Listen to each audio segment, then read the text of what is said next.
For 15 long years, I had cultivated quite the reputation as a virtuous and accomplished wife in the Marquis's household.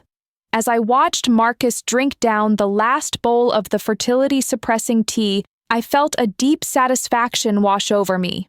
With measured composure, I presented him with the divorce papers. He laughed at me with that familiar air of superiority. "Emma," he said, his voice dripping with condescension, "you're nothing but a farmer's daughter. Without me, you'll spend your life wandering aimlessly, with nowhere to turn." As punishment for my audacity, he sentenced me to 10 days of spiritual cleansing at the monastery of St. Catherine. Marcus had always possessed this particular talent, subduing me without ever raising his voice, maintaining his refined composure while crushing my spirit with surgical precision. As I watched his robes flutter behind him as he departed, I gently touched the divorce decree hidden in my sleeve. The Marquise's official seal was already affixed to the document, gleaming like a promise of freedom. From this day forward, we would each find our own path under heaven's vast expanse. The day I sought our divorce happened to coincide with the most glorious period in the history of the Westmarch estate. Marcus had just received the Golden Charter of Nobility from His Majesty. Our son Edmund had been selected as companion to the Crown Prince. The elaborate garden party I had organized for the Empress Catherine was about to commence, with guests streaming in from across the kingdom. Marcus swept into the room like a spring breeze made manifest, his silk robes flowing like clouds, radiating the unmistakable aura of a man whose star was ascending. As was my custom, I presented him with the medicinal tea I had prepared with my own hands. He drank it slowly, his brow furrowing slightly as he set down the delicate porcelain cup. "Today's brew," he observed, his fingers, pale and elegant as carved jade, releasing the vessel, "seems particularly bitter." This was indeed the final dose of the 7th year's worth of fertility-suppressing herbs, concentrated and potent. 7 years of accumulated medicine had done its work thoroughly. Marcus would never father another child. Now I could depart with peace of mind. "Marcus," I said with quiet determination, "let us seek a divorce." His eyebrows, graceful as distant mountains, lifted slightly as his gaze settled upon me with that familiar cool assessment. "Do you imagine," he asked with measured calm, "that simply because His Majesty has enacted the new household laws allowing women to establish independent residences, you could possibly survive on your own?" The recent legislation had indeed been groundbreaking. His Majesty, seeking to expand the tax base, had granted women the right to establish their own households, pay taxes independently, and live without the guardianship of father, husband, or son. I met his gaze steadily. Yes. He remained seated with perfect posture, his fingers drumming a quiet rhythm against the polished wood of his desk as he smiled, that particular smile that never reached his eyes. "Apart from taking tea with other ladies and organizing their little gatherings, you lack even the most basic skills. You cannot sing like the servants, you know nothing of commerce or trade. How exactly do you propose to support yourself, much less pay the crown's taxes?" His melodious voice fell upon me like late snow, coating my entire being in frost. "Emma, without me, you have nothing. You would wander homeless and destitute for the remainder of your days. Have you forgotten what it was like to go hungry? Forgotten being sold like chattel? Forgotten that winter 7 years ago when you were cast out into the snow?" How could I forget? The lung ailment that still plagued me had taken root during that very night.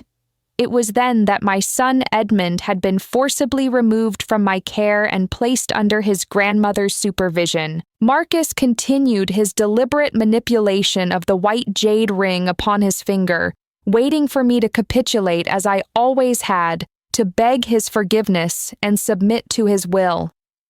I lowered my gaze and remained silent. He rose with fluid grace, adjusting his robes as he prepared to leave. I had intended to overlook your improper dismissal of Lily from the household, but this talk of divorce today is truly beyond acceptable bounds. He glanced at me sideways, his voice carrying that particular chill that had become so familiar. Pack your belongings, madam. Tomorrow you will retire to St. Catherine's for 10 days of contemplation. Perhaps the sacred atmosphere will clear your mind and help you remember your proper place. I smiled then, recognizing his pattern with perfect clarity. Marcus had always operated this way, maintaining his position of elegant superiority while systematically breaking down my resistance through psychological warfare rather than crude force. As I watched his departing figure, graceful as wind over snow, I touched the divorce papers hidden in my sleeve once more. The Marquise's official seal gleamed there like a promise of liberation. I have never forgotten that New Year's Eve 7 years ago. The great night stretched endlessly above, while soft snow fell like down from heaven. Red lanterns blazed before the estate's main gates, and brilliant fireworks burst overhead in celebration. Yet there I stood, alone and barefoot in the accumulated snow before our own threshold, my nightgown, thin as gossamer, filled with winter wind that cut through me like knives, making me shake with cold and pain. I possessed neither silver for lodging nor the official papers required to travel beyond the city walls. In those days, women could not establish independent households under any circumstances. I could only stand there, feeling my lungs freeze with each breath, helplessly watching as my son was taken from me. Yet throughout the capital, people spoke of my good fortune, how a mere farmer's daughter had leveraged a debt of gratitude to become a marquise's wife.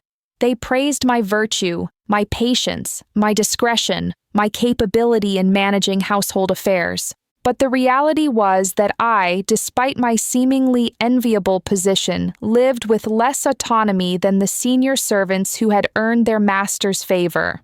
For 15 years, I rose before dawn and retired near midnight, personally overseeing everything from ancestral ceremonies to Marcus's daily medicinal teas. I cultivated relationships among the noble ladies of the court, earning the particular regard of Empress Catherine. I managed the household's numerous concubines with apparent equanimity, ensuring harmony in the rear quarters. Yet, despite all this, every gift I received from the imperial court, every jeweled hairpin, every bolt of silk, every precious ornament was immediately confiscated by my mother-in-law, Lady Helena, and locked away in the family treasury. I never had discretionary funds at my disposal, and even the servants showed me little genuine respect. Lady Helena frequently corrected me in public, demonstrating her authority over household discipline. Most painfully of all, I was separated from my son Edmund, forbidden the natural intimacy between mother and child. Everyone praised Marcus's gentle nature and Lady Helena's tolerance, claiming they had never treated me harshly, but their torture was of a different sort, consisting of countless small humiliations and petty restrictions, day after day, year after year. These gradually eroded my spirit and exhausted my will to resist. A candle wick crackled in the silence. In the bronze mirror before me, I saw a face that was still reasonably handsome at 30 years of age, golden earrings catching the flickering candlelight against my cheek. I smiled at my reflection. Tears suddenly spilled from my eyes, though my gaze remained calm, clear, and sharp with determination. But no matter now. The divorce papers had already been dispatched to the magistrate's office by trusted messenger. Lady Margaret had been waiting for me at the side gate since early morning, standing beside the modest carriage. She immediately snatched the purse from my maid Julia's waist, weighing it in her palm with obvious satisfaction. "My lady," she said with false concern, "surely you need not carry so much silver to the monastery." After 15 years, I had grown accustomed to such petty theft and control. Lady Margaret snorted with self-satisfaction, clearly delighted with her small cruelty. "I knew from the beginning that you were a vindictive woman," she declared. You've been nursing resentment about the master casting you out 7 years ago, haven't you? That's why you sold poor Lily to those merchants. But let me tell you something, she continued with malicious glee. Our Miss Beatrice, Lady Helena's niece who serves as concubine, she's quite special indeed. The household physician examined her just last night, and she's with child. With child? I repeated, momentarily startled by this unexpected information. Lady Margaret's face creased with triumphant wrinkles. Indeed, so you'll spend your time at the monastery praying for blessings on the future heir, eating simple vegetarian meals, and helping to balance Lady Helena's account books for all the money she's lent out at interest.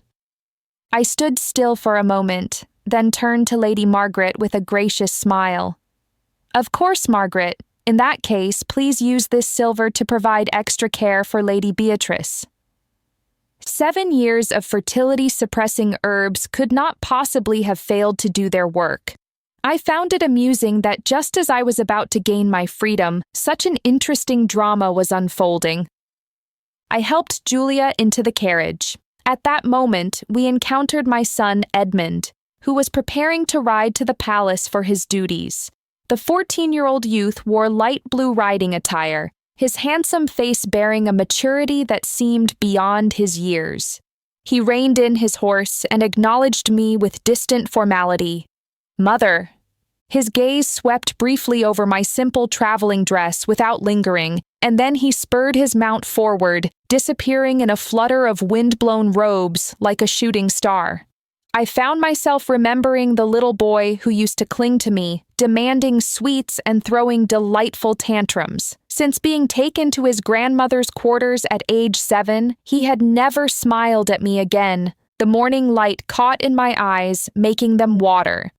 The young master had no choice, Julia murmured softly, attempting to console me.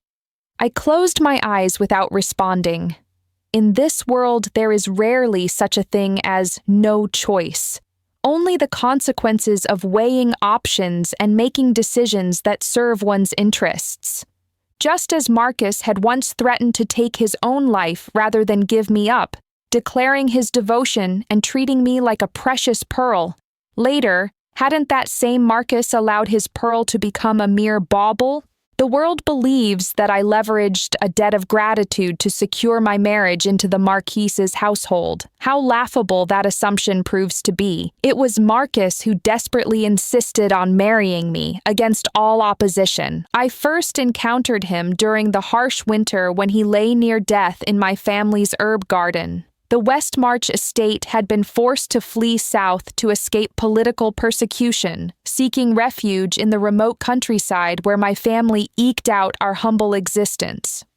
At that time, I was already planning to kill my entire family before spring arrived, believing it would be a mercy to spare us further suffering. I saved him only because I thought caring for a dying stranger might earn me virtue in the afterlife. Marcus couldn't stomach the coarse grain porridge I fed him and vomited it up. I immediately slapped him across the face. Your very life belongs to me, I scolded him sharply. And yet you dare waste my food. His dark eyes filled with tears as he whispered hoarsely, Marcus, Marcus, to have fallen so low. That day the sky hung heavy with approaching snow. Marcus's face was pale as cold jade, his body straight as bamboo, but his expression carried a heartbreaking mixture of beauty and devastation. Eventually, I softened my voice and tried to console him. What's so terrible about grain porridge? Come spring, I'm to be sold as a concubine to a 60-year-old man to pay for my brother's education. The food you're refusing is purchased with my own body's price. Marcus's eyelashes trembled, and he fell silent for a very long time, so long that snow began falling outside the window. Finally, his thin hands reached for the bowl, and he slowly, carefully consumed every last grain. Later, when winter herbs became difficult to cultivate, my father required me to live in the garden's thatched hut to tend them properly. Each evening, after I had finished my work with hands cracked and bleeding from the cold, Marcus would apply healing salve to my wounds. Then, sitting by the cooking fire, he would read to me from the books my brother no longer needed, teaching me to recognize characters and practice writing. On the eve of my planned departure to become a concubine, I carefully ground the poisonous herbs I had been collecting and prepared to mix them into the pot of sweet red bean soup my mother was making to celebrate my impending good fortune. I intended to settle all accounts with the King of Hell, unwilling to be the only one in my family to suffer an unhappy fate. But Marcus prevented this tragedy by helping me escape. He traded his ancestral jade pendant for provisions and horses. "Emma," he said, his voice filled with desperate hope, "I'll take you away from here. I'll show you the beauty of the southern provinces in late spring. I'll make you free." That day, frost still clung to the mountain paths, yet in the brilliant morning sunlight, I saw distant peaks and valleys spreading endlessly before us, promising a world of warmth and blooming flowers. Later, when the new emperor ascended the throne, the Westmarch estate was restored to favor. Lady Helena ordered servants to drag me away from Marcus by force. Marcus became frantic, drawing his sword and holding it to his own throat. Lady Helena shouted in outrage, "Would you truly marry a peasant girl, you who are heir to a noble house?" "Mother!" Marcus cried, the blade biting into his skin so that drops of blood appeared. "Emma is my wife." He pressed the sword deeper, his face growing pale, yet he smiled at me with infinite tenderness. "I promised you freedom," he said softly. Tears streamed down my face in that moment. I had been nothing but a burden to my parents, a source of expense for my brother's future. Only Marcus had ever seen me as a human being, cherishing and treasuring me. In my lonely, impoverished life, he had planted a garden of spring, green grass growing towards sunlight, full of hope and possibility. In that lifetime, I was prepared to love him as one loves a deity. But later, that wonderful Marcus became just another ordinary husband. He confined me within the walls of his estate for 15 years and stopped calling me by my given name. He learned to say, "Emma, without me, you have nothing. You would wander homeless for the rest of your days." Margaret's daughter Charlotte accompanied me to St. Catherine's Monastery. She made a point of instructing the young monk. The lady requires sincere spiritual reflection, nothing elaborate or comfortable. Her meaning was clear. I was to receive the worst accommodations and the poorest meals possible. Such dignified punishment had become routine for me. Marcus prided himself on his gentle refinement. He never resorted to crude scolding or physical punishment. Instead, he preferred to use countless small humiliations to teach me submission and obedience.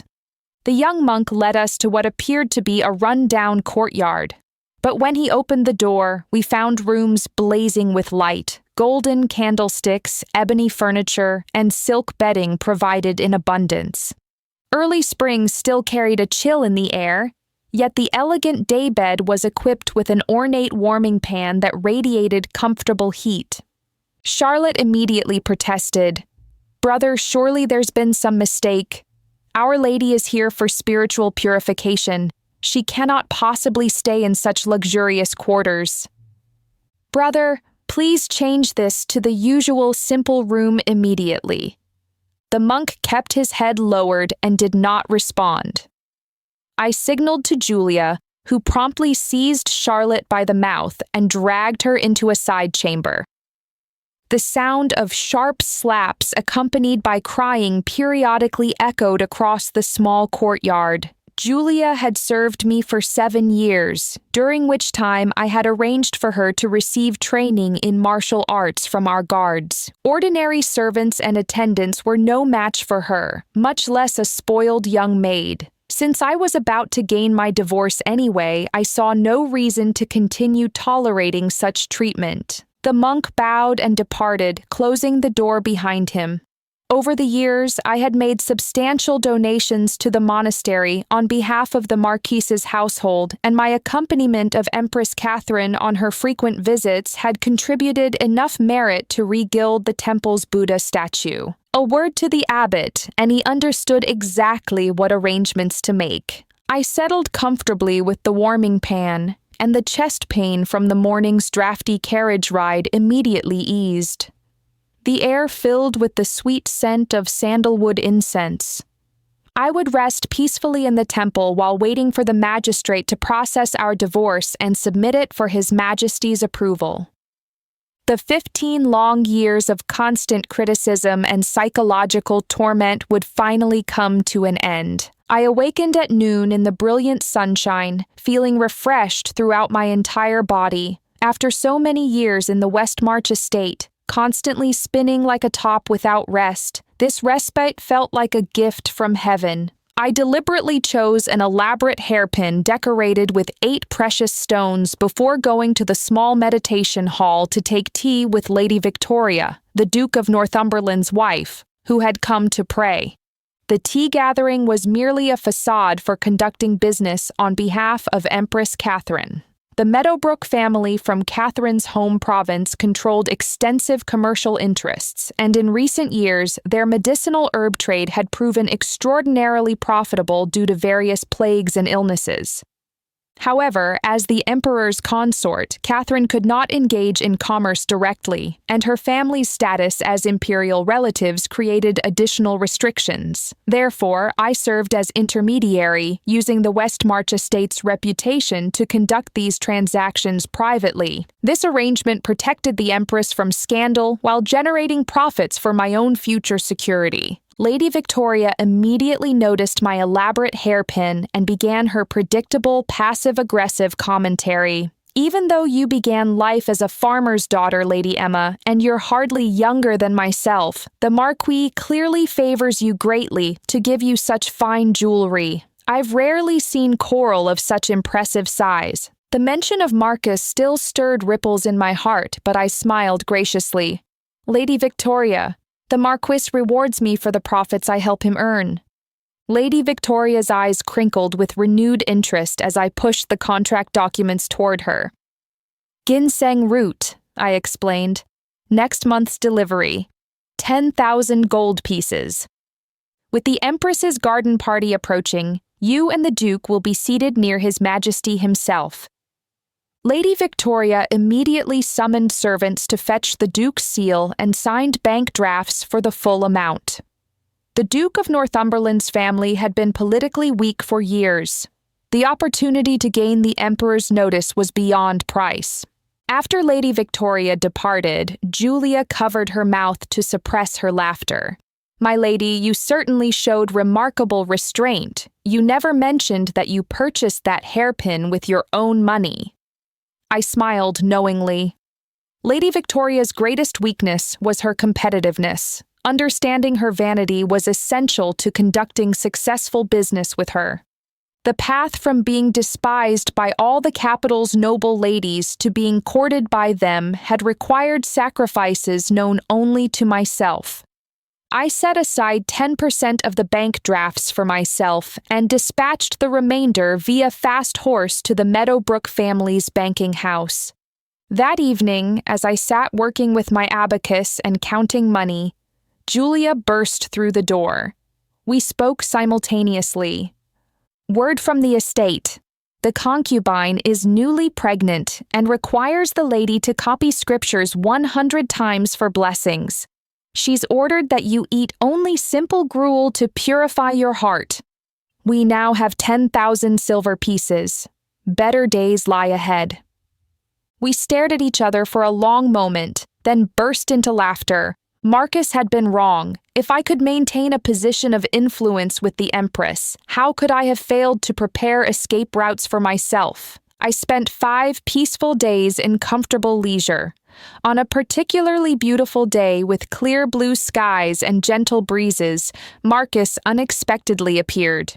He wore robes of snow blue silk and stood tall before me like a bamboo grove after winter snow, cold, noble, and imposing. When he saw me, a flash of surprise and admiration crossed his usually icy eyes. I had abandoned the elaborate styling expected of a noble wife, wearing instead a simple jade hairpin and a flowing dress of pale blue with subtle water patterns, elegant and practical. Marcus showed a rare moment of gentle approval. "Did you dress this way, knowing I would come, creating such a charmingly different appearance? It's quite unlike your usual formal presentation. It reminds me somewhat of the old days in the herb garden." I did not respond to his observation. Marcus's smile immediately faded as he shook the scroll of copied scriptures in his hand. "After 15 years, how is it that your calligraphy remains so far below acceptable standards?" I glanced at him coolly. These particular examples were indeed Charlotte's rushed work and showed poor technique. But my handwriting was something he had personally taught me, though he no longer seemed to remember. Seeing my cold indifference, Marcus frowned slightly. "You need not concern yourself with the garden party in 5 days. The Empress's commission was given to the West March estate, so Beatrice will handle the arrangements instead. She'll have the opportunity to appear before His Majesty." He lowered his eyes part-way, his voice carrying that familiar ring of command. "You should understand that without me, you are nothing." I looked up at him, my golden earring swaying gently. Now I understood his strategy. Banishment to St. Catherine's was merely the first step. Stripping me of what little authority I possessed was the second. Marcus never revealed his true intentions directly, preferring to apply pressure gradually until I submitted completely. In his view, I was useful only for flattering the Empress and other court ladies at social gatherings. Beyond that, I was worthless. I turned to leave, but he called after me with gentle menace. "Emma, if you lacked my protection, do you comprehend what your situation would be? Beatrice comes from Lady Helena's prestigious family in the northern provinces. If she bears a son, my mother will certainly demand that I divorce you, and her son would become the legitimate heir, threatening Edmund's position." A legitimate heir? He could never father another child. Where would such an heir come from? I turned back to him with a brilliant smile. Marcus's cold gaze flickered with something that might have been pleasure, and a slow smile began to curve his lips. "Do you acknowledge your error? This expression is much more like your former liveliness." I paid no attention to his self-satisfied reminiscences about the past. Instead, I regarded him as one might watch a comedy performance, then turned and walked away. Marcus's voice followed me, cold and cutting. "Emma, do you truly wish to have nothing at all?" I closed the door firmly behind me without another word. Inside the room, Julia was busy at the carved pear-wood desk, which was covered with travel documents, stacks of property deeds, land titles, and bank certificates. How could I possibly have nothing? I need only wait for that divorce decree, and I would become master of my own household. I had land, money, and powerful connections. My respect and love for Marcus had crumbled to ash during the 8th year of our marriage. Before that transformation, I had given my utmost effort willingly and gladly. Lady Helena had officially established me as a distant relative brought into the family through marriage, though my actual background remained the subject of gossip throughout noble circles. When I first entered the West March estate, I followed every rule meticulously, content to revolve my entire existence around Marcus's needs and wishes. Marcus had been kind to me in those early days. He guided me repeatedly through the estate's complex layout, frequently urged his mother to be less severe in her corrections, and patiently taught me proper etiquette and deportment. But as our interactions with high society and the imperial court increased, Marcus gradually returned to his natural state, that of a dignified, restrained, and cautious nobleman. His gaze toward me became increasingly critical, frequently showing dissatisfaction. During my first Mid-Autumn Festival Palace banquet, Empress Catherine specifically called me forward to receive honors. I stepped out from among the assembled ladies with burning cheeks, nearly stumbled, and performed an awkward curtsy that drew titters of laughter from the elegant assembly. When Marcus looked at me that evening, his eyes held not merely dissatisfaction but deep, unmistakable revulsion. Marrying me had already cost him the family alliances that strategic marriages could have provided. My social incompetence made him a laughingstock among his peers. That night, Marcus walked far ahead of me through the palace corridors, his dark blue official robes billowing behind him, the jade ornaments at his waist chiming with each rapid step. The octagonal palace lanterns lining the stone pathways twinkled like scattered stars, illuminating his retreating figure. No matter how I hurried or called out, he never turned back. It felt as though an insurmountable wall had risen between us. Finally, I understood why storytellers ended their tales with lovers becoming married couples. After the wedding, love rarely remained. That palace pathway seemed endless. By the time I reached its conclusion, my tears had dried completely. Coming from humble origins, I had always approached problems with straightforward simplicity. I believed that if I excelled as a marquise's wife, Marcus would be satisfied with me.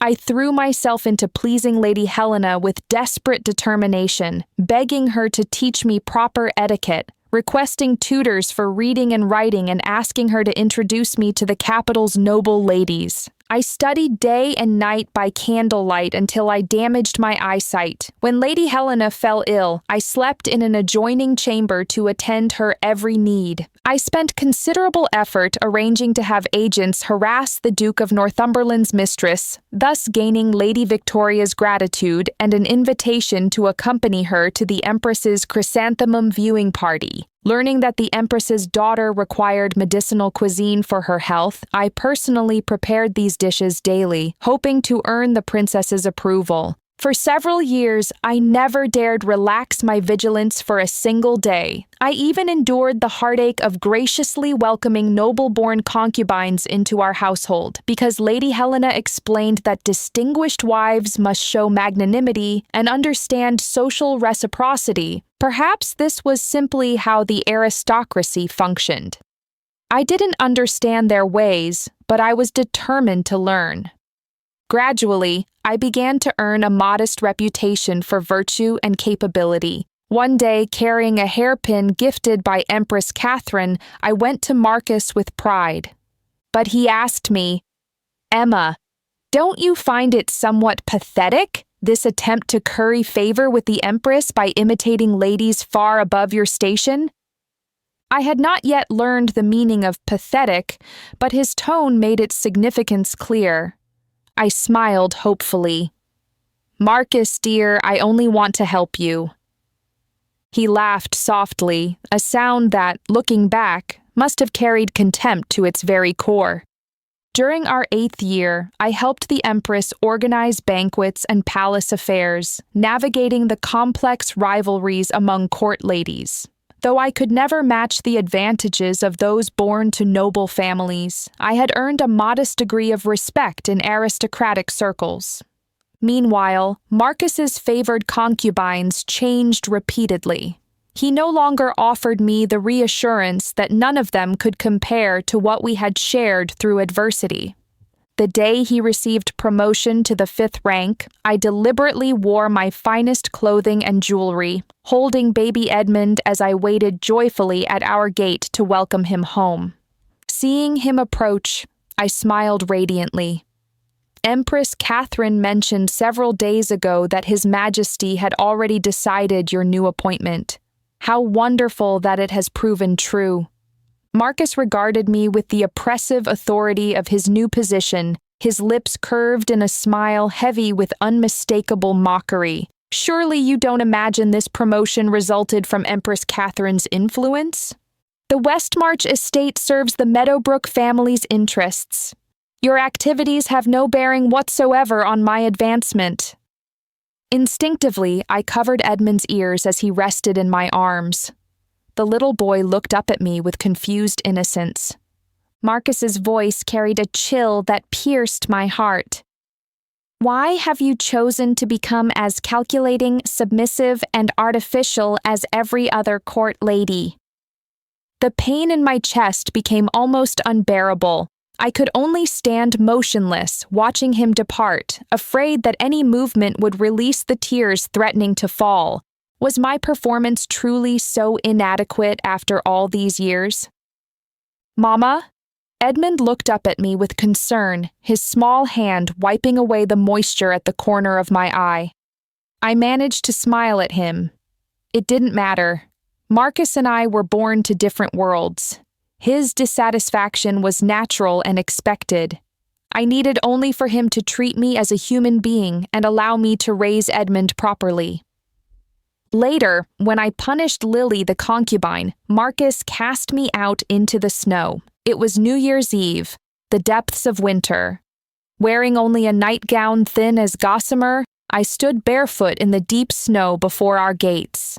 The capital's winter was brutally cold, and winter nights cut like blades. The freezing wind seemed to slice through every inch of my skin, and my bones ached as if they were being pried apart. From within the estate came the distant sounds of laughter and celebration. The road lay empty except for the vast night. I stood there helplessly, with nowhere to go.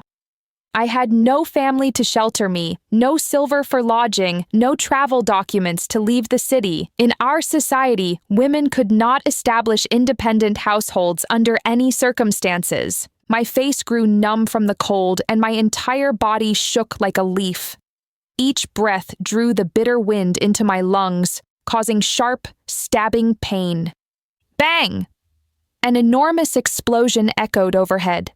Brilliant fireworks burst from within the estate, painting the night sky in spectacular colors, bright as daylight, dazzling as rainbows.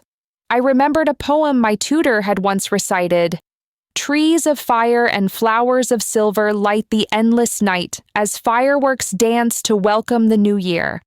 Magnificent fireworks, a fresh year beginning, and my trembling body in the snow. My tears flowed freely then, all the promised glory of the West March estate, all of Marcus's vows to show me the world's wonders. It had been nothing but an impossible dream. I was merely a tiny firefly lost in the vastness of heaven and earth, my solitary light flickering alone, dependent on no one. Deep into the night, as soft snow continued falling, the estate gates finally opened. Marcus emerged wearing luxurious fox fur robes, his cheeks flushed with wine from the evening celebrations, his entire bearing relaxed with the lazy satisfaction of New Year's festivities. Several maids surrounded him attentively, some carrying warming pans, others holding lanterns, creating a scene of warmth and prosperity. What a contrast to my own helpless figure huddled against the wall. Marcus's eyes held a glint of satisfaction, though his voice carried that deceptively gentle tone. Emma, if you behave properly, you remain the Marquise's wife and may enjoy wealth and honor for life. The field of spring grass that had once grown in my heart withered completely to ash. I struggled to my feet, trembling as I supported myself against the wall, his eyebrows lifted slightly with approval. Given your reckless behavior, Edmund is better raised at my mother's side. Edmund had grown within my body, taken his first food from my hands, learned his first words under my guidance, and fought through every childhood illness in my care. Now he would be given to Lady Helena. But beyond the chattering of my teeth and the deep, pervasive ache throughout my body, I could produce no sound of protest. Finally, I stumbled forward to follow him inside. Marcus nodded with satisfaction at my compliance. He was pleased with my submission, gratified by my reverence for him as though he were divine. I smiled bitterly at the realization. What deity? Marcus was simply a cold-hearted, arrogant, petty, and thoroughly ordinary man. To him, I was Mrs. Marcus, A wife, a possession, never Emma the individual. He had not called me by my given name in years, never once considering me as a human being in my own right. Very well, I would accept defeat gracefully. Lady Helena came to the monastery to see me, her elaborate silk dress rustling as she circled me with critical assessment. Peasant breeding shows itself, she declared with satisfaction. Your constitution remains robust. Even this fasting and simple living haven't diminished your healthy appearance. Her tone carried imperious authority. My son shows mercy. The Marquis desires that dish of gingnut medicinal duck you prepare, along with the calming incense. He permits your return. I shook my head firmly. Lady Helena raised an eyebrow. Have these days of monastic discipline addled your wits? You're putting on airs? I smiled calmly. That dish was indeed prepared by Cook Margaret, and the medicinal incense was created by our household physician. Emma, have you lost your senses? My son offers you a graceful way to return home. Lady Helena's sharp fingernails swept toward my face, but I evaded her attack. The title succession, the golden charter, dear Edmund selected as the crown prince's companion, such wonderful developments. I asked pointedly, what connection do these good fortunes have with Emma personally? How were you taught proper feminine virtues? Her voice rose to a shriek. A woman's husband is her heaven, her son is her heaven. When they prosper, she prospers. I studied Lady Helena with new eyes. Born Lady Helena Lee, she was the legitimate daughter of a powerful northern family. The Lee clan's support had helped Marcus's father achieve victory in his campaigns, leading to the establishment of the Westmarch title. She was, in truth, her husband's benefactor. She had raised Marcus as heir and secured his inheritance of the title. Yet she proclaimed that her husband and son were her heaven. Seeing my silence, Lady Helena smiled with calculated cruelty. If you cannot remain Marquise's wife, these years of effort become meaningless. Are you truly content with such waste? I smiled in response. She spoke truthfully. These 15 years had been equivalent to intensive scholarly preparation. But I had already moved beyond caring about such investments. A person should look toward the future. Capital already spent need not factor into future calculations. Where was the cause for discontent?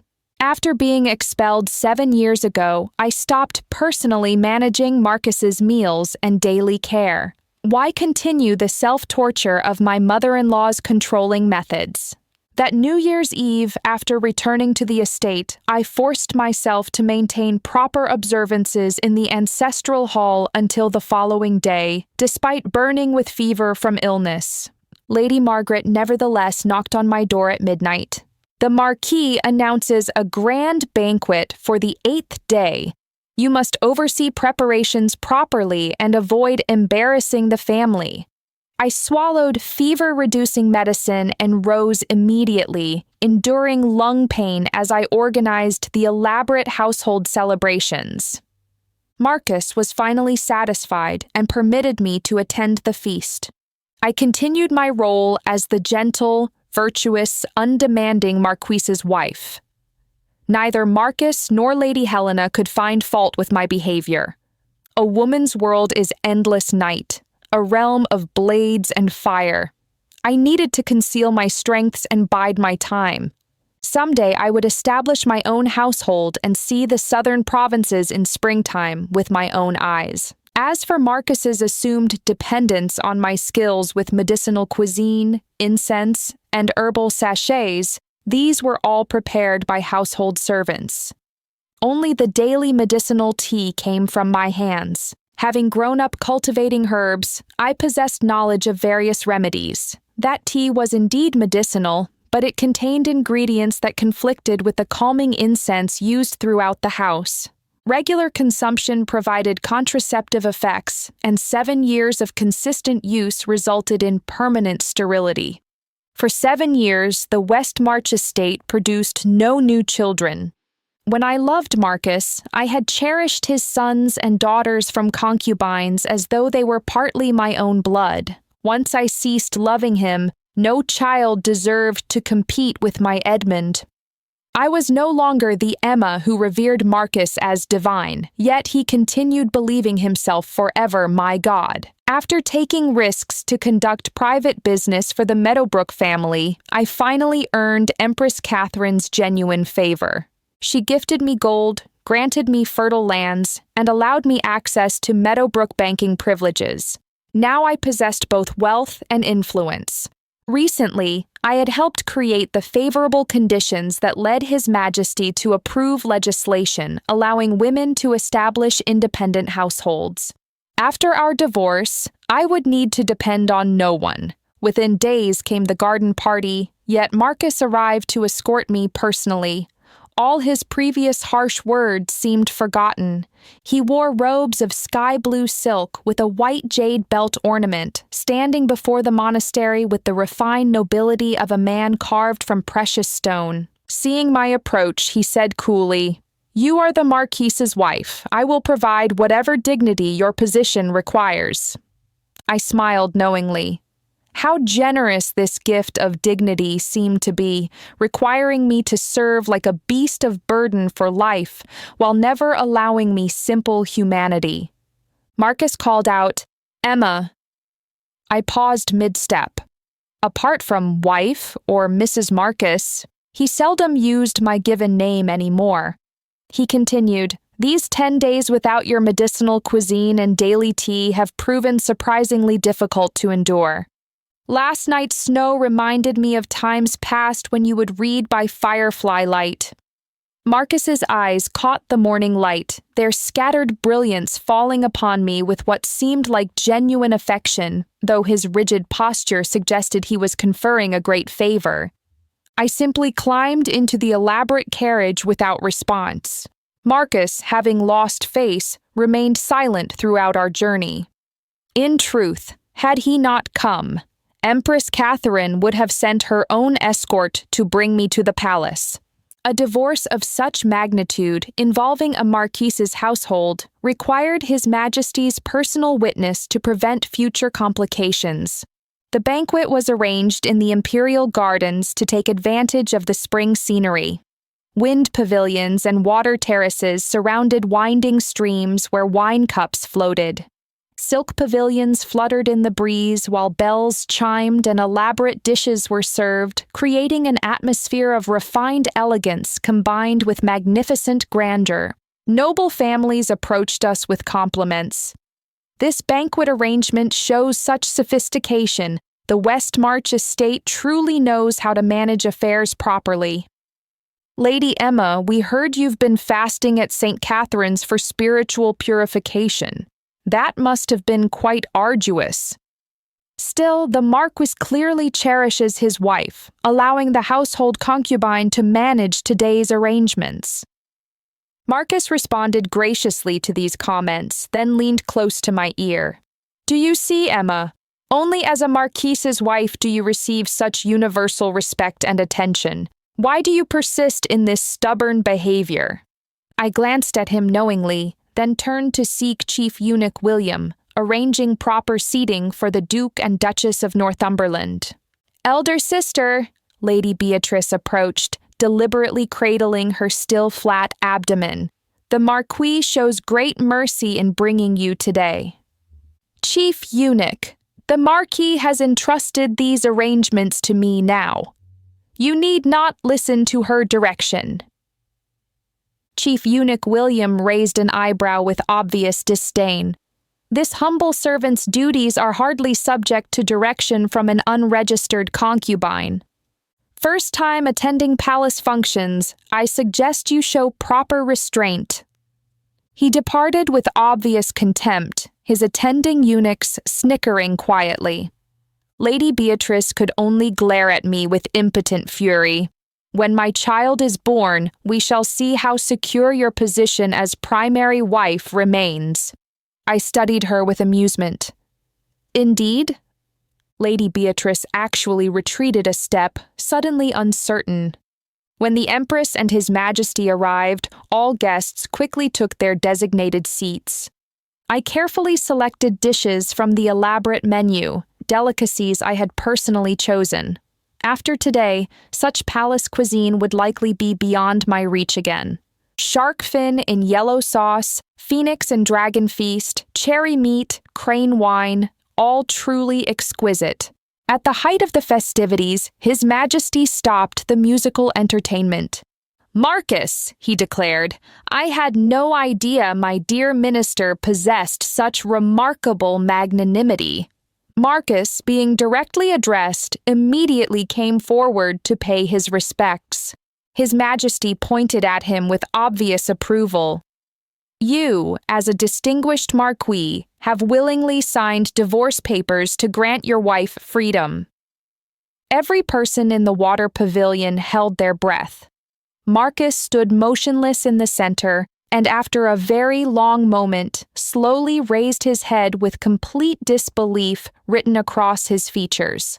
As the sun set and the moon rose, palace maids arrived carrying lanterns, and thousands of lights illuminated the gardens. Murmurs arose from all directions as gazes turned toward us with burning intensity. Marcus, straight as a pine tree, trembled slightly at the shoulders, whether from anger or shock I could not tell. His Majesty raised his wine cup with a laugh. I had assumed that divorce from a marquise's household would require extensive deliberation. But the Empress spoke correctly. Given Marcus's proven stability and discretion, his decision to seal and submit divorce papers surely reflects long consideration. Since our dynasty has approved women establishing independent households, we must demonstrate our position clearly to the empire. His Majesty beckoned, and Chief Eunuch William presented an ornate golden tray. "Today, my dear minister serves as an example, and I naturally approve this divorce. Moreover, I grant the Marquise's household a Jade Reverie scepter, and I grant I grant Miss Emma 100 taels of gold." I stepped forward with graceful composure and performed a respectful curtsy. "This humble woman, Emma, thanks your Majesty for his boundless generosity." "Emma!" A suppressed roar escaped from Marcus beside me. His hands, hidden within wide sleeves, clenched into tight fists, blue veins standing out starkly against his pale skin. I turned back to him with a brilliant smile. Even this man, usually composed as snow-covered mountains, could lose his dignified composure and show uncontrolled fury. The assembled nobles exchanged uncertain glances. His Majesty raised his cup with hearty laughter. "Come, let us toast." Immediately, smiles bloomed across every face as guests hurried to raise their wine, calling out, "Marquis Marcus shows such noble character. His Majesty demonstrates remarkable foresight. Miss Emma enjoys such good fortune." Everyone pressed forward with congratulations, separating Marcus and me in the crowd. Marcus responded mechanically to the praise surrounding him, but his shocked and bewildered gaze never left me through the throng of well-wishers. I graciously raised my cup and exchanged toasts with each of the noble ladies, smiling radiantly. Their words spoke of good fortune, but their eyes held only pity for my supposed future as a rootless wanderer. But they could not understand. His Majesty had called me Miss Emma. I was no longer Mrs. Marcus, Lady of Westmarch, or Emma, wife of Marcus. I had a name of my own again. I drained cup after cup of excellent wine with complete abandon, my heart full of joy. From this day forward, I, Emma, could ride the wind or follow the current wherever they might lead. In all cases, I would be free. Marcus took advantage of a quiet moment to pull me aside to a corridor in the gardens. The hanging lanterns cast dim light above us. He stared at me with eyes like frozen snow, his voice cutting with cold mockery. "Emma, I never suspected you capable of such magnificent deception. This complete sleight of hand?" His grip on my wrist tightened until I thought bones might crack. I pulled my hand free and laughed sarcastically. Before accusing anyone of deception, shouldn't the person responsible for securing official seals consider their own negligence? Furthermore, that seal belongs to Marquis Marcus, and the authorization bears His Majesty's personal approval. Exactly what heaven was stolen, what day was substituted. With His Majesty having spoken publicly, the divorce was irreversible. Marcus moved closer suddenly, studying me from head to toe. "Emma, you're merely a farmer's daughter. How did you learn such calculation, such cunning? Who taught you these methods?" I couldn't help laughing with bitter intensity. Did you imagine I was simply a fool who lived only to serve her husband? "Marcus, do you remember what you said when you first took me away?" Marcus's thin lips pressed together, but he could not respond. I looked at him steadily. "You said, Emma possesses natural intelligence. Had she received education from childhood, she could certainly have achieved high honors in examinations. You also said you would show me the beauty of the southern provinces in spring, the vastness of the northern deserts, and that I would be free."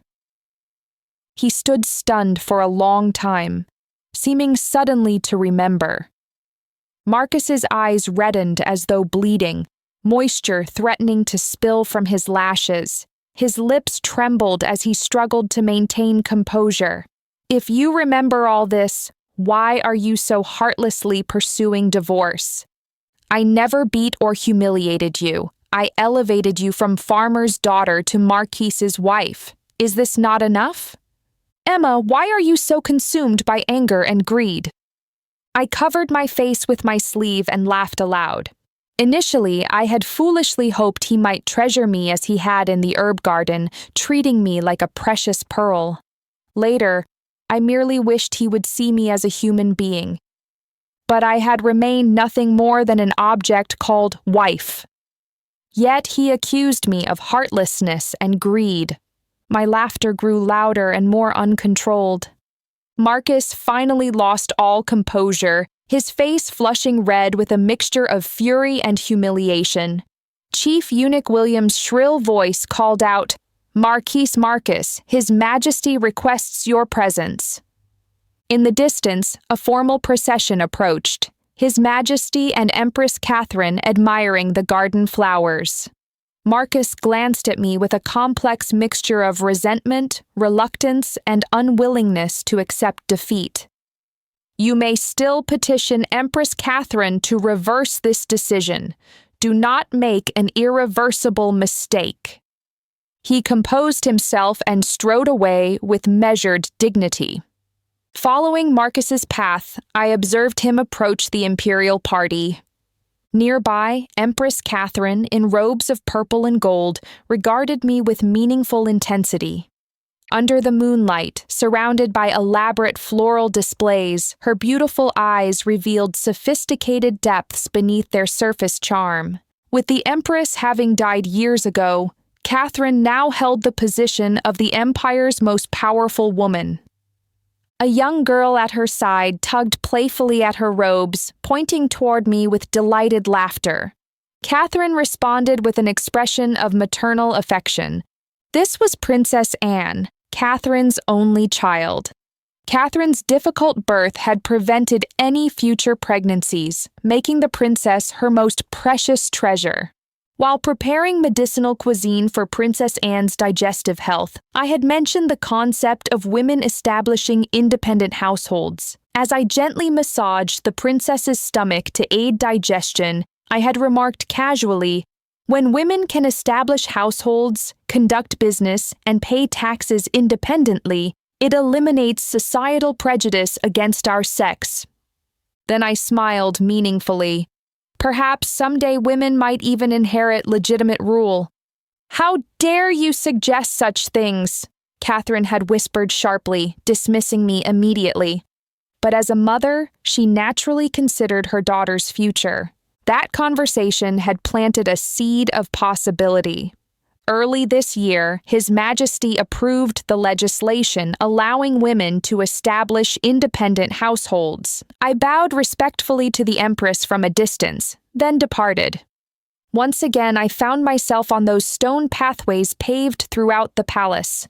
Octagonal lanterns sparkled like stars in a river of light, illuminating this cold journey.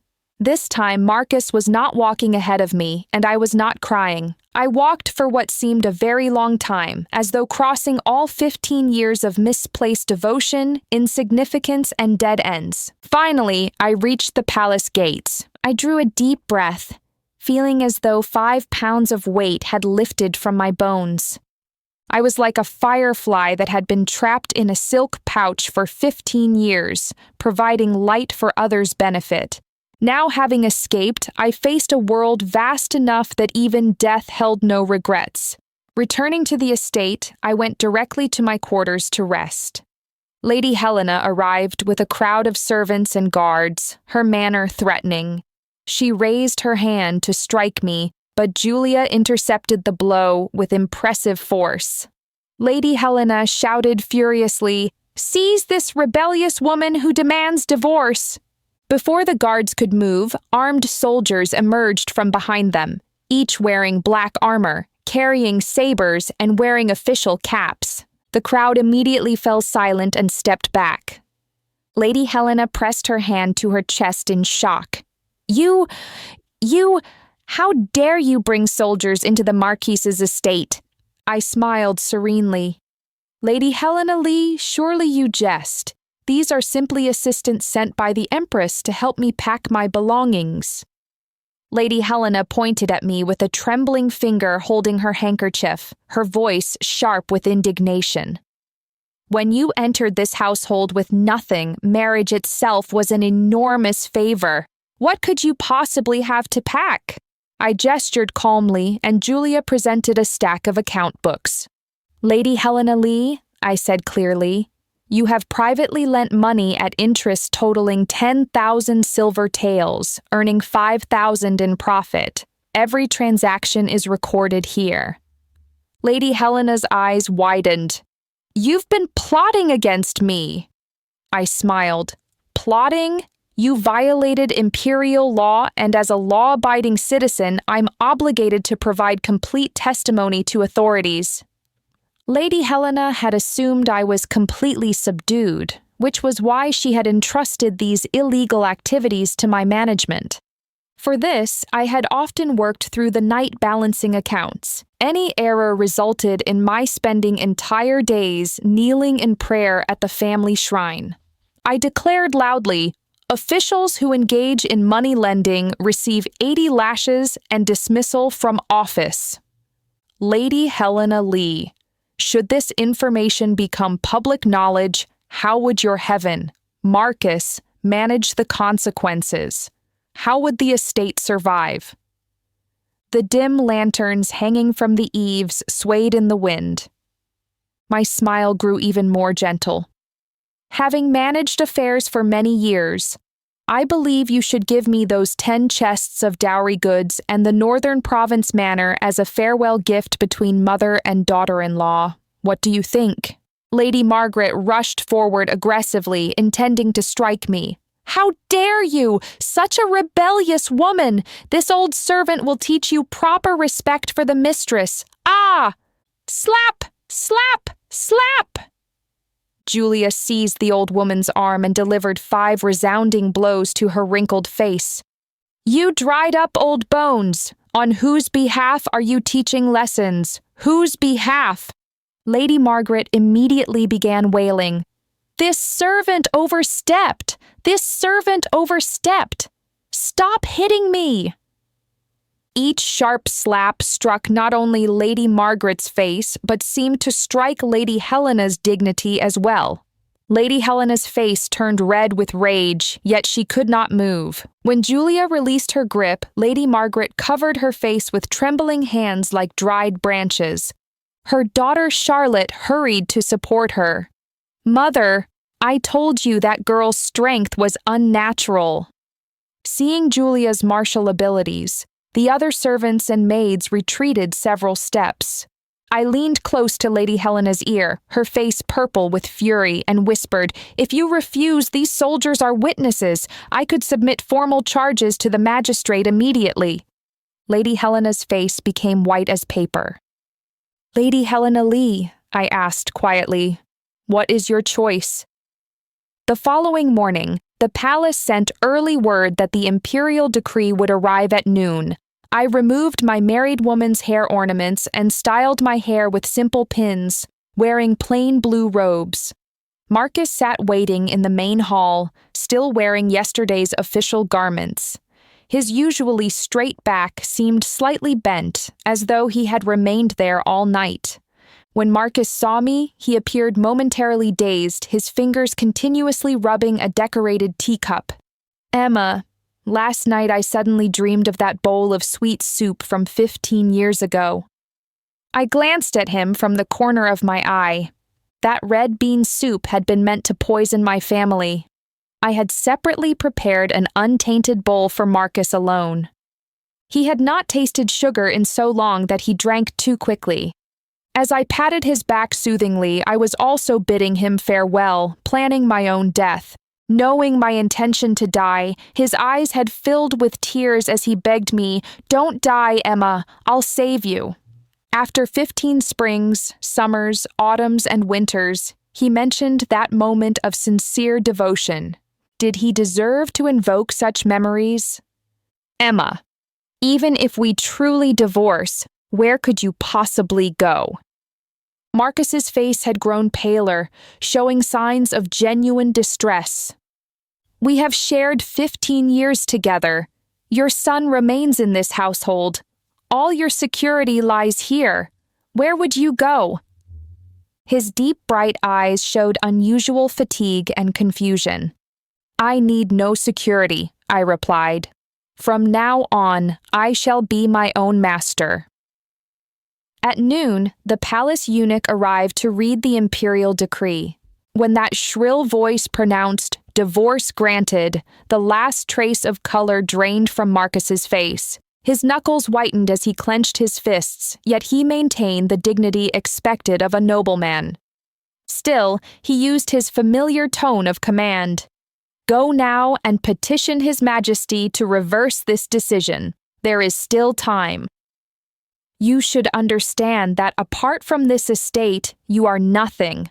I could even dismiss the rear quarters for your sake." I accepted the imperial decree, my fingertips tracing its intricate dragon patterns, and nodded slightly. Apart from this estate, I am Emma. I am human.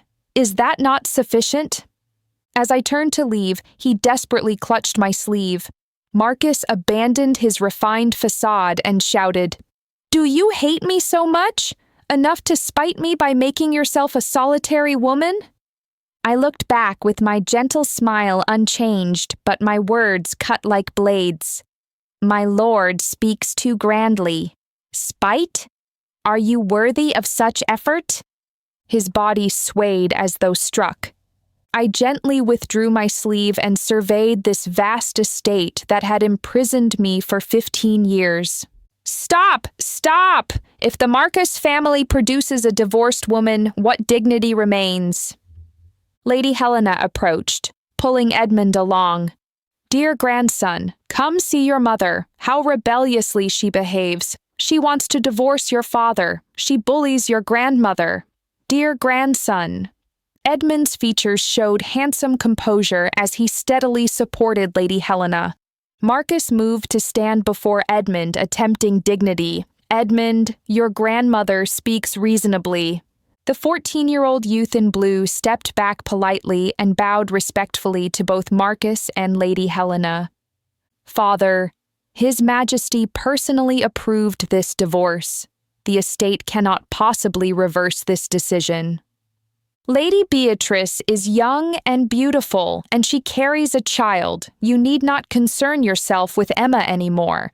As for my future prospects, I shall work diligently at my studies and serve the Crown Prince faithfully. I trust my mother's situation will not affect my advancement." Each statement was logical and proper, yet also fairly supportive of my position. Marcus stood speechless, having lost his composure entirely. Finally, he grasped my arm desperately. "No, Emma, this cannot be. From the moment you saved my life, you belonged with me forever. Even if His Majesty has granted divorce, I will keep you locked in the estate's depths." The armored guards stepped forward. "The Empress commands that Miss Emma be escorted safely from the estate." Marcus stood frozen, then shouted furiously, "I am the Marquis of Westmarch. This concerns my family's private affairs." The guard captain regarded him without expression. "My lord's title derives from ancestral favor, but your official rank is merely 4th grade, actually 1 rank below my own. Do not force me to report to His Majesty that you are defying imperial orders." The previously haughty Marcus stood with blazing eyes, yet made no sound. Slap! Slap! I struck Marcus twice across the face with all my strength. His jade-like features flushed red as he stared at me in complete shock. "We were married 15 years, I declared coldly. "You helped me escape my family, and I served your entire household. We owe each other nothing. But considering everything, you still owe me a life. These 2 slaps settle that debt." As I turned away, I felt moisture on my cheeks. Between us, from this day forward, heaven is high, waters flow long, each seeking our own spring. I walked slowly toward the gates, then climbed into the waiting carriage. At the last moment, I glanced back at Edmund. He was coaxing Lady Helena inside, saying gently, "Perhaps grandson should return and read you some poetry to calm your spirits."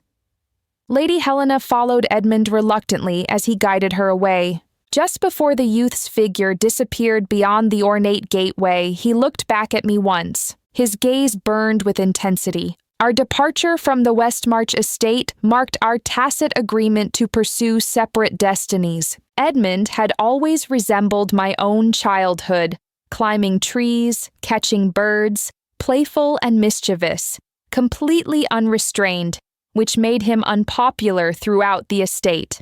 7 years ago, while the favored concubine Lily criticized me in front of 7-year-old Edmund, he became so angry that he attacked her, scratching her face. Her attendant pinched him until he was covered in bruises. For the first time, I exercised my authority as primary wife, sentencing Lily, who was supposed to serve Marcus that evening, to prayer and fasting at the family shrine. Marcus responded by casting me out into the snow in my night clothes. Edmund was then sent to live under his grandmother's supervision. In the depths of winter, he stood daily in the long corridors, enduring wind and snow to learn proper deportment, unable to enter for warmth until Lady Helena gave permission. One night, he crept to see me, his hands covered in frostbite sores, his ears swollen, his knees bloodied from enforced kneeling. Seeing that I was still ill, this usually laughing child suddenly burst into tears, limping as he threw himself beside my bed. My heart ached as though a piece had been torn away. I held his injured hands and instructed him, "Edmund, if you want your future to be secure, you must please your grandmother and father. I will always remember you, but we must proceed carefully.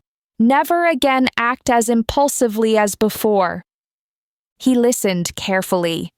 Though tears flowed like rain and his face flushed red, he bit his lip hard to make no further sound.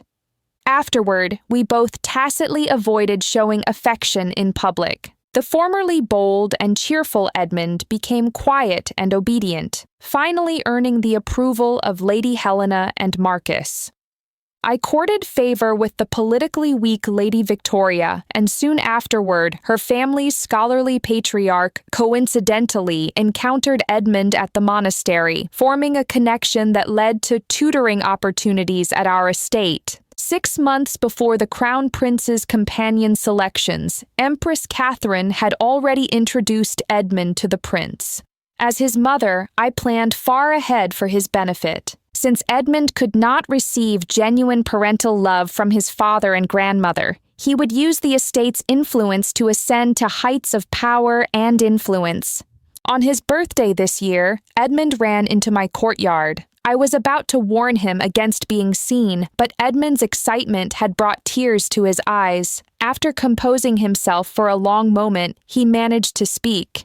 "Mother," the prince intervened, and His Majesty finally approved the Meadowbrook family's political proposal. Women may now establish independent households. I needed several cups of cold tea to recover from the shock. Edmund showed his genuine smile and knelt respectfully before me. He gazed up at me with devoted affection, tears suddenly streaming down his young face. His clear voice trembled with emotion. "Mother, you can leave now. You can walk out of this estate with dignity." Then his hands shook for a long time before carefully taking mine. We had not been close in so long. The elaborate window lattice fragmented the evening light, casting patterns between us. The young man's eyes shone like sun and moon together. He was the person who loved me most in this world. I continuously wiped away tears with my sleeves, but they would not stop flowing. Finally, I clasped his hand in return and wept softly. He had his own path to follow. I had my own road ahead. Mother and son, we would now go our separate ways.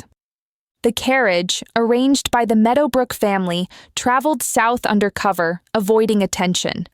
I settled in the river provinces, where Empress Catherine's maternal family maintained business interests requiring my management.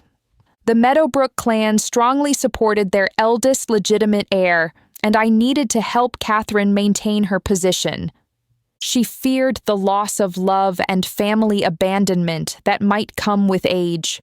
After establishing myself and gaining familiarity with local affairs, I leaked information about Lady Beatrice's adultery to Lady Helena, then demanded property in the river provinces as my price for silence. The money was secondary. Preventing Lady Helena's peace of mind was the primary goal. The Northern Lee family also represented her heaven. With Lady Beatrice too far along to terminate her pregnancy, Lady Helena's dignity would be trampled when the child was born. How could she not panic? A letter arrived from Edmund reporting his well-being and safety. He mentioned that Marcus frequently sent people to search for me, often drinking himself unconscious in my former quarters. Once, drunken misconduct caused him to show improper behavior before the throne, resulting in exile to frontier garrison duty in harsh conditions. But my own days had become genuinely pleasant. I purchased a beautiful courtyard with 3 interconnected sections. I had Julia as a loyal servant, plus several capable attendants and maids. When summer heat arrived, I had Julia buy ice to make frozen desserts and chilled melon. When autumn came, I had osmanthus flowers gathered, rice wine brewed, and osmanthus cakes steamed. When winter began, I had vegetables preserved, wine warmed, and spent daily hours reading by the fire. Living happily day by day, a full year passed before I realized it was New Year's Eve again. Lily, the former concubine who had been sold, brought me a plate of dumplings through the light snow. She smoothed loose strands of hair at her temples, smiling somewhat shyly. "Mistress, Miss Emma appears to be in her prime, likely because these days have been so agreeable." Lily's 25-year-old face already showed signs of hardship. Before leaving the estate, she had endured 3 years of persecution from Lady Beatrice. Marcus, born to privilege and accustomed to coldness, naturally would not offend a noble concubine for a servant-born woman like Lily. After being pampered for several years, Lily could not bear such treatment and attempted suicide by drowning. I saved her and gave her both a plate of dumplings and her freedom papers. She knocked her head against the ground 3 times in gratitude, raising immediate red swelling and flowing tears. You are truly good. I was so arrogant before, yet you don't hate me. You even saved me. I had never hated her. What was there to hate? If I had been sold as a concubine to a 60-year-old man years ago, my circumstances would likely have been similar. That divorce decree bearing Marcus's official seal had been stamped by Lily during one of her intimate encounters with Marcus in his study. Should this action ever be investigated, Lily had already been sold away, leaving Marcus no means of pursuit. I had Julia warm yellow wine and bring out the Eastern-style pork, sweet and sour fish, and crab soup dumplings I had prepared in advance. The three of us ate, drank, and watched the falling snow together. Snow in the river provinces melted upon touching the ground, unlike the capital where it accumulated into deep drifts. It seemed as though those past 15 years dissolved and vanished in the same way. I no longer had to endure wind and snow, suffer contempt, or exist as a mere possession. I was Emma. I was a woman. I was human. We drank until we were pleasantly intoxicated and could barely speak clearly, then wrapped ourselves in bedding and curled up together on the daybed. Never again would I spend New Year's Eve maintaining vigil until dawn before ancestral tablets that belonged to someone else's family. After the first month passed, spring returned. Day followed day, spring followed spring. By my 35th year, Edmund had achieved high honors in the imperial examinations. Lady Helena had long since died, wasted to mere bones. Meanwhile, Marcus had fallen seriously ill upon discovering that his young son was not his biological child. I had specifically paid considerable sums for tutors to gradually win Marcus's affection for this boy. The deepest love brings the greatest suffering. When this scandal was revealed, Lady Beatrice actually laughed triumphantly. She pointed at Marcus and screamed, "If you weren't impotent and useless, incapable of fathering children, why would I need to find someone else? You worthless man, putting on airs of nobility and virility." Marcus had Lady Beatrice and the child buried in the deep mountains. Afterward, he was ill for several days before losing all ability to move. In his letters, Edmund mentioned that Marcus constantly repeated my name and frequently spoke of wishing he could start over with me. Start over? I had already been reborn and was living beautifully. On the day Marcus died, Golden Jade Workshop delivered their monthly selection of 10 finest jewelry pieces as usual. That day brought brilliant spring sunshine and green grass growing everywhere. Among the pieces on the golden tray, one item of white jade caught my attention immediately, pure and flawless, radiating gentle warmth. When I picked up the jade pendant, my fingers trembled slightly despite myself. Carved upon it was the character for Marcus. This was the ancestral jade pendant Marcus had pawned when we escaped together years ago. Marcus had often held it lovingly, explaining that his father had left it to him before dying. Later, he had sold it to save me. Through various hands, this jade had somehow returned to me. Truly speaking, without Marcus, I should have entered the cycle of rebirth long ago. Whether male or female, suffering or joy, sorrow or happiness, who could say? Today, the spring light was too beautiful, the spring scenery too magnificent. I was so happy that I shed a single tear.